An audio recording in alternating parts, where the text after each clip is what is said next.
Hey everyone, welcome to my blog. মহলের সকালটা আমি কীভাবে কাটালাম সেটাই তোমাদের জন্য নিয়ে এসেছি। চলো দেখা যাক। দেখো, সকাল সকাল আমরা রেডি হয়ে বের হয়ে গেছি ডিমা যাব বলে। এই জায়গাটায় আসলে এত ভালো লাগে, সব আলিপুরদুয়ারবাসীদের জন্য তো ফেভারিট প্লেস এটা, রাজা ভাত খাওয়া ডিমা।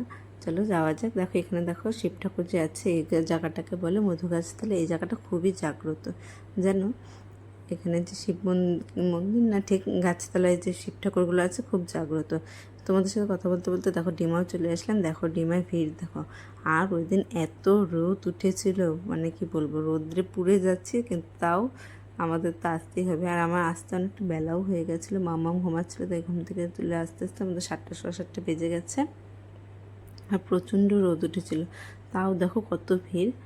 এখানে এখানে দেখো নানা রকম দোকান বসেছে, বেলুন ঢেলুন, বাচ্চাদের হেয়ার ব্যান্ড, অনেক কিছু। আর খাওয়ার দোকানও বসেছিল অনেক। চলো নিচে যাওয়া যাক। এখন নিচে নামছি। নিচেও প্রচুর লোক, এদিকে সেদিকে সব ছড়িয়ে আছে জায়গাটা। মামাম দেখো ফটোশ্যুট করছে, তারপরে আমিও একটু ফটোশ্যুট করে নিলাম, কারণ গেছিলাম তো মেন ফটোশ্যুট করার জন্যই। কিন্তু গিয়ে দেখে একটাও কাশফুল নেই, সবাই আগেই সব কাশফুল ছিঁড়ে নিয়ে চলে গেছে। এখন ঠান্ডা ঠান্ডা জলে একটু পা ভিজিয়ে নিলাম। আমি পা নেমেছি জন্য মাম্মামরও নামতে হবে। তারপরে ওর বাবা ওকে নিয়ে নেমেছে। দেখো খুব মজা পাচ্ছে ও ঠান্ডা ঠান্ডা জলে হেঁটে। আর মাম্মামে দেখো সানগ্লাস পরেছে। আর ওকে যদি এমনি সময় কোথাও বলি সানগ্লাসও পাবো না, ও খুব চালাক। খুব রোদ্দু হলেই সানগ্লাস পরবে, এমনি সময় বাইকের সামনে বসবে, কিন্তু রোদ উঠলে কখনো বাইকের সামনে বসবে না, ওর গরম লাগে। সিটেও বসবে না, আমার কোলে বসে সব জায়গায় যাবে এরকম ও। তারপরে জলে হাঁটার পরে আমরা আরেকটু ফটোশ্যুট করে তারপরে ডিমার থেকে বের হয়ে গেলাম। ওখানে তো কাশফুল নেই, তাই জন্য কাশফুলের খোঁজে আবার অন্য জায়গায় যেতে হবে।